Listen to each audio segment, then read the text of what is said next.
Hi, I'm Kamal Coleman, co-founder and CEO of the RedLine Hotel Group, and you are tuned in to Rolling Out. Hello and welcome to Rolling Out. My name is Portia Monique, and today I have the pleasure of speaking with four friends who are in Venice Beach, and they have a deep history of culture and resilience. The Red Line Hotel Group. They're rewriting the narrative of exclusion into one of empowerment. Founded by four friends Kamal Coleman, Michael Clinton, Sophia Samarit, and Destiny Sales, this collective is reclaiming the legacy of redlining by building a Black-owned hospitality brand that centers community, culture, and connection. Welcome to the show. Thank you. Nice to meet you, Portia. Thank Nice you. to meet you as well, Kamal. Now, your flagship property, the Red Line Venice, tell us all about it. What inspired the creation of this hotel group, and how did the four of you come together to build it? Yeah. Kamal, start with you. Yeah. So I actually am from LA. Interestingly, I used to go to this property because it was owned by an African American family friend of ours. And sometime in the pandemic, because I'm involved in real estate and finance, Michael and I came upon the opportunity. The guy was retiring, and there was an opportunity to buy it. And because of its location and the long history and legacy of African Americans in Venice Beach, we really wanted to honor the fact that it was being transitioned from one generation to another, with theming the property around our long history in Venice Beach. So that's really where the idea for this museum immersive hotel came from. Now, as I was telling you guys backstage, I am a native of California, but Northern California, San Francisco, right? But I don't necessarily know the history of Black Venice. Who wants to share with us the history of Black Venice, and then share how your hotel tells a story, or every room celebrates and tells a story of the history of Black Venice? Anyone? Michael? Destiny. Destiny. I will I think be, Destiny. yeah, I'll be happy to take this one. So in our early research, we learned of a story of a Black man from Louisiana, and his name was Arthur Reese. And Arthur Reese in the early 1900s found opportunity in Venice Beach because Abbot Kinney, the developer of Venice Beach, was creating this the seaside beach resort town. And now Abbot Kinney was a white man. He was a man of his time, but he was also open-minded enough to bring in talented folks. And this is now the story of the Reese and the Tabor families. Arthur Reese, his cousin Irvin Tabor, and 50 of their family members over the span of 2 decades had come and moved themselves from Louisiana to Venice Beach. And this was really the inspiration of us wanting to and feeling compelled to tell this rich history. It was with the help of Allison Rose Jefferson, and who was our historian, who really helped us to do extensive research and to design each of the four suites to tell different histories of Black Venice, starting from the early 1900s all the way through present day. So each of our suites are telling different eras of Black and Brown history. I absolutely love that. Now, tell us, where is this property located? And also, how do we get to book the property as well? Sure. So one of our favorite amenities is our location. We're just steps away from the beach and from the boardwalk. So when guests arrive, they immediately feel the ocean, they feel the pulse of the neighborhood. And our property, we really leverage technology. We have 4 total suites. All of them have keyless entry. The check-in is seamless. So it was important to us for guests to be able to make their reservation, book online, and within minutes be able to check in with an access code. They arrive, excuse me, when they arrive, they're able to use their access code to access the property throughout their stay, so that there's no kind of fuss with a physical card. when they walk into the suites, they're immediately introduced to suites that are, thoughtfully curated. We wanted for each apartment to feel home-like, but also have the same services and security and the safety of a hotel, while also having full kitchens and bathrobes and things that make it feel luxury and curated. Thank you so much for sharing that, Destiny. Now, Michael, I want to talk to you about the name RedLine. It carries deep historical weight. What does reclaiming that term mean to you personally, and then for the rest of the group collectively? Michael, we'll start with you. Yeah, I think redlining just as a discriminatory practice is probably the most expensive and devastating um, practice in terms of its impact to African Americans in history. Kamau and I are in real estate, right? So we see people's balance sheets all the time, and it's their real estate holdings, essentially their equity in their real estate, that carries the majority of the equity, and that is what gets transferred from one generation to another. And so when you purposefully derail people's ability to access the best locations, and not to mention the best healthcare and the best education, you are purposefully crippling them, right? And that's a horrendous thing to do to generations of people. So we're using the name to kind of highlight that, but at the same time, because of where we're located and because of the story that we are now telling now, as well as the one that we plan to tell in additional cities, we want people to be inspired about what's possible now, right? When you have that education, when you have that information, what are you going to do with it?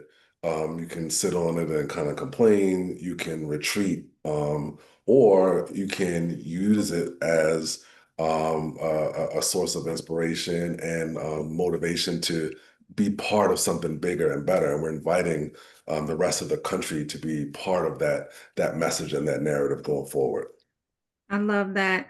Sophia, I'd like to get your perspective on that question as well. What does reclaiming that term mean to you personally? From the stories that we invested our time into learning, what redlining means to us and this brand that we want to represent is this concept of the heartbeat that's unstoppable. That despite all the barriers that are in place, people will find a way. And me as a designer, I wanted to showcase that in the most beautiful way. I love it. And before we get off of this question, Kamau, I would like for you to share your perspective as well. Yeah. I mean, for me, it's something that felt so natural. We were first struck with when we learned of the concept of redlining in Venice Beach. We were struck by it and angered by it in the way that Black folks often are. And then we realized that our power was really to now tell these stories that nobody knew about, right? So it carries a lot more power to be positive and forward thinking than it does to dwell on the past. And that's really what we chose to do. It really, and listen, for me, the fact that people have responded in such a positive way is really, it tells us that we got it right. I love that. Certainly, last but not least, Destiny, your perspective as well. Yeah, I have the pleasure of being able to talk to our guests every day. And the response that I get when people make the connection between what we're doing and the experience that they had when they come to stay with us, it's this full circle moment because, like my teammates mentioned, we were compelled to tell these stories and to rewrite our own learnings. And so to be able to share that history and for that to be heard in a way that people are inspired by what we're doing it's inspiring. Now, I want to talk about you called them teammates, but you guys are friends. How did you come together to say, this is what we want to do, and we want to create this company that builds generational wealth for generations to come? Where did your friendship begin? And then how did you guys start off with saying, let's build this business together? We'll start with you, Kamau. Yeah, so I would say I'm kind of the the center of the wheel to some degree. So Sophia is my sister-in-law, and so we go way back. Michael and I go back even further. We've been kind of business partners and friends. I've been a commercial real estate lender for about 15 years. Michael is in this space, and he'll tell you about that. But he and I had the opportunity to buy this property, and at the same time, Destiny, who is also a friend, she was looking to transition, and so it happened sort of organically because in entrepreneurial sort of ventures, you pull from whatever strings there are, and luckily this team responded. And now, Michael, tell us your role with the actual hotel, and then go into how did the friendship come about and the business come about? Was it simple for you? Was it a difficult choice? You let us know. Yeah, well, I mean, well, we didn't know that it was going to end up being in a hotel, but it just so happened when Kamal brought the opportunity, I had already owned a couple of other hotels, so I was kind of in the space. But it came together organically, as you said, the idea or notion of doing a hotel because we had to figure out a way to make the business plan work.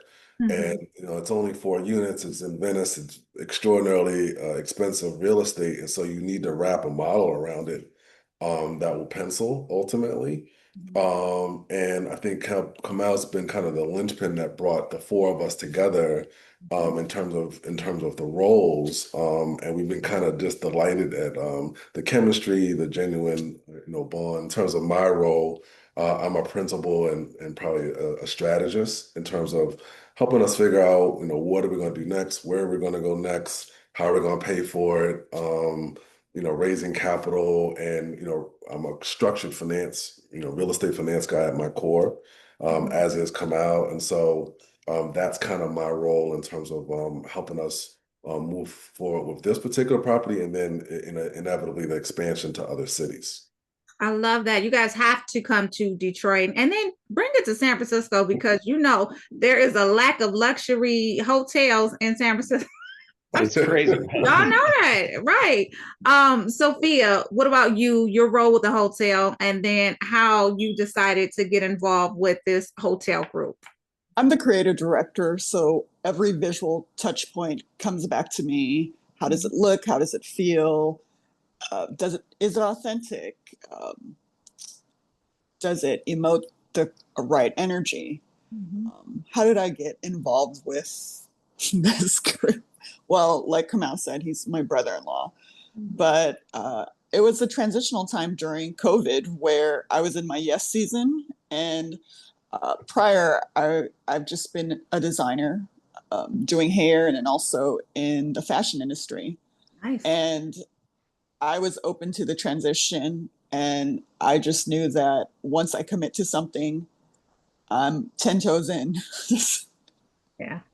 I love it. Yeah. Okay, and Destiny, you said, I believe your role is hospitality, but you let us know what it is, and then how did you agree to say yes? I love that Sophia said she was in her season of yes. So how did you agree to come into the fold with this group? Sure. So my role is I am the director of guest experiences and the general manager. This was an easy yes for me. I was looking, like Kamal mentioned, I was looking for a transition. I wanted to get into hospitality. I love anything that's experiential, whether it's dining or if it's travel. So this was the world that I was looking to be into. I wasn't expecting that it was going to be opening and operating a hotel. But I think that because of the way that we like to travel, it was easy for us to infuse that into this building. And, with all of our different styles and aesthetics and the way that we wanted for guests to feel from check-in to check-out. I mean, as much as we're friends, we're colleagues, we wanted for the people who stay with us to also feel like they are a part of our community. Love, love, love the backstory. Now, as you all know, representation in the hospitality industry remains very limited, especially for our community, right? What challenges have you faced as Black entrepreneurs in this space? And we'll start with you first, Kamal. Look, I think the main challenge is a lot of times it comes down to access to capital. We don't have part of the, redlining, part of the devastation there is that we don't have generations of wealth that are brought up that our families can bring to bear when there's or communities can bring to bear. So that is definitely a challenge. We've had to raise money a couple of times from friends and family. That really is the main one, I think. Michael, challenge. I mean, I agree that it's kind of all comes around, comes back to capital. But I mean, LA is a tough place to do business. It's a tough place to develop, right? I mean, any type of entrepreneur, you set pro formas and business plans and things like that, and things sometimes they go better than the plan, and sometimes they go worse than the plan, but they never go exactly according to plan. And so you kind of have to be nimble. You kind of have to have be very persistent and intentional about not giving up. But the whole thing is it's an adventure, just to put it mildly. I love that. It's an adventure. That's one of my hashtags, adventures with Portia. Nonetheless, Destiny, challenges for you.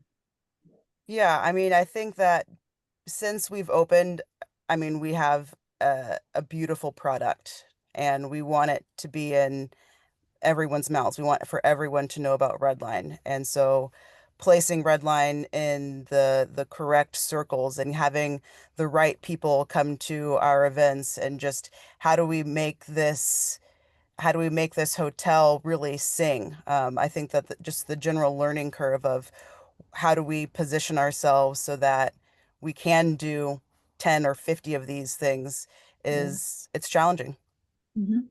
And certainly not least, Sophia, challenges for you. The most challenging thing is managing how much time it takes to create something from the ground up. This is all very organic, and we're all wearing so many hats, and we're all very capable, driven people who have our eyes fixed at the stars, and we just do believe that we could pull it off. But there's resources, which is time. Like, we could only execute so much. So it's the ambition met with the time available has become a challenge. Absolutely understandable. Now, Michael and Kamal, you both mentioned capital was a challenge as well, right? Tell us more about your upcoming crowdfunding campaign. How can the community participate in building generational wealth through this project? And Kamal, we'll start with you. Yeah. So we are going to be launching a crowdfunding. This will be one of the rare opportunities where we're offering the public the opportunity to invest in the brand from day one. Generally, if you think about Marriott, no one could invest in Marriott until it was a public company. You couldn't invest in the brand, and you weren't able to participate in the multiples of returns. Here, we're saying the RedLine brand is a small brand, but we've got a sticky future, and we have a capable team. And so we're going to invest. We're going to invite people to follow along and invest alongside with us.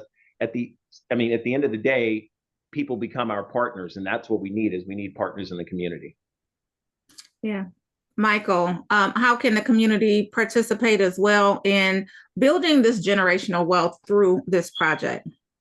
Yeah, look, I think Kamal sufficiently touched on capital, but I think following us on social media, supporting our events locally, if they don't live in Los Angeles, reaching out to their friends in Los Angeles, reminding them that they're here, reaching out to us for events.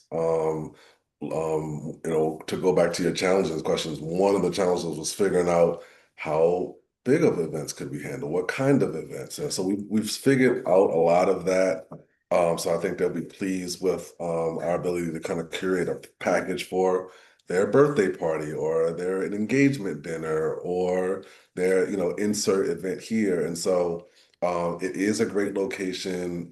There are other ways to partner with us if they have products and things that are tangential to the hospitality industry that they want us to explore, putting in our suites or in our future locations, we're open, right? We have conversations with anyone who's interested in working with us and partnering with us, and so we just mostly want them to be enthusiastic about what we're doing and just give us a shout out. And then if that's all they can do or are interested in doing, give us a shout out on social media and let us know that they're inspired. How do we follow you on social media? The RedLine Hotel Group. The RedLine Hotel Group. Wonderful. And then how do we contribute to the crowdfunding? Where do we find that? So what we need is for folks to either sign up on email or follow us on social media. We will start pushing out information via those channels. Well, and we'll also have some PR releases at the time. So we've got another probably 30 days or so, but it'll be coming out through those channels. Wonderful. Now, is the hotel currently open, or are we looking for an? Okay, tell me more about that. Yeah, we opened in January of 24. Okay. So we've been open. It'll be our 2-year anniversary coming up here in a couple of months. So yeah, we're open. We are, you can book regular stays, or we can talk to you about events, etc. Congratulations. Now, I've heard all of you mention that you guys are looking to expand, right? So how do you envision the RedLine brand expanding in beyond Venice into global markets, into national markets? How do you envision that expansion? Kamal, we'll start with you. Yeah, so look, the deep history and kind of the experiential hospitality is what we deliver, but we need that deep culture. And so if you think about it, we're following where Black and brown folks have been in mass and have generational legacies. That's where we find the untold stories. And also, frankly, that's where we find the right support systems and hospitality demand. So we could tell you, for example, the places that we're looking at. Detroit is definitely one of them. We think early on, next targets are probably New Orleans, something else here in Los Angeles, maybe something in the DC area. Those are kind of hot on the list, but there's probably 10 to 12 cities that are kind of ripe for what we envision. I love that. Where can we find that list? Again, it'll actually be coming out in our, investors, we want them to understand the vision. So in our investor materials that will be coming out when you follow us and sign up on email, we will actually give you a deck that lays out our full vision. I love that. Last question for you all. What legacy do you hope that the RedLine Hotel Group will leave, not just in hospitality, but in culture and community empowerment? We'll start with you first, Destiny. What legacy do I hope that RedLine Hotel Group leaves?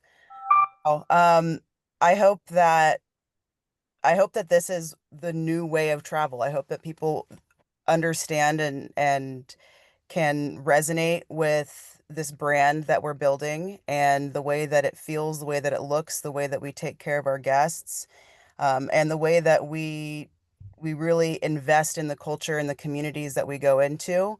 I hope that this is the way that hospitality continues to expand. I love it. Sophia.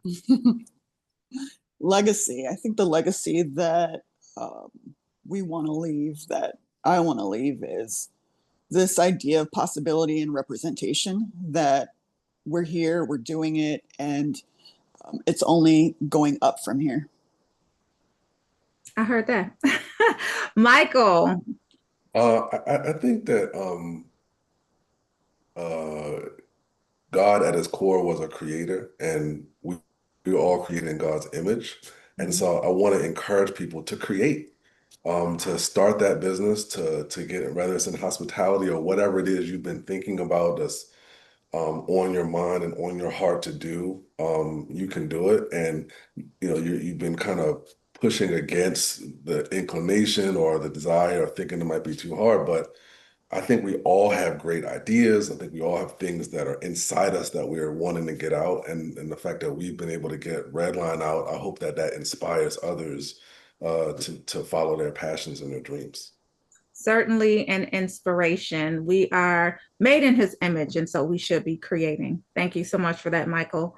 Kamal, last word from you. What legacy do you hope that RedLine Hotel Group will leave, not just in hospitality, but culture and community empowerment as well? My hope is truly that it's about two things. One is resilience, because this stuff is hard, as you know. Like, to start something from scratch and to build it is really, really tough.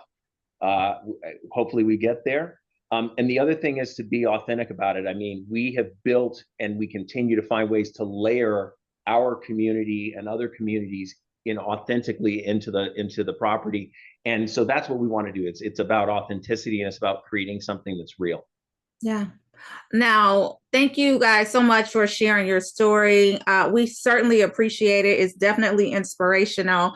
And you guys have shared with us what your company's social media handle is. But if you would like to share your personal social medias, we'll just go around and just have you guys share that, and or a way to get in contact with you. Kamal, you first. Best is email for me. My social media is not up to par. It's KAMAU at theredlinevenice.com. Love it. Michael? Michael A. Clinton 6 on Instagram. Okay, we'll be following. Sophia? Sofrita _LA, SOFRITA That's on all social platforms? That's on Instagram. And then they could find my website at sophiasamrath.com. Love it. Okay, and Destiny? You can find me on all socials, Destiny Jean, DESTINEEJEAN, the number 14. Love it. You guys have proven that we can work together as a friend group, as a culture, and as a business. And so thank you so much for being that inspiration. You guys are more than a movement. You guys are rooted in history, vision, and purpose. We appreciate you for being that shining example that we need, because a lot of times we feel like sometimes we can't work together. So thank you for being that example. I appreciate you. I look forward to telling and sharing more of your story in the near future. Take care, guys. Thank you, so much. Portia. Thank you. Thank you, Portia. Bye-bye.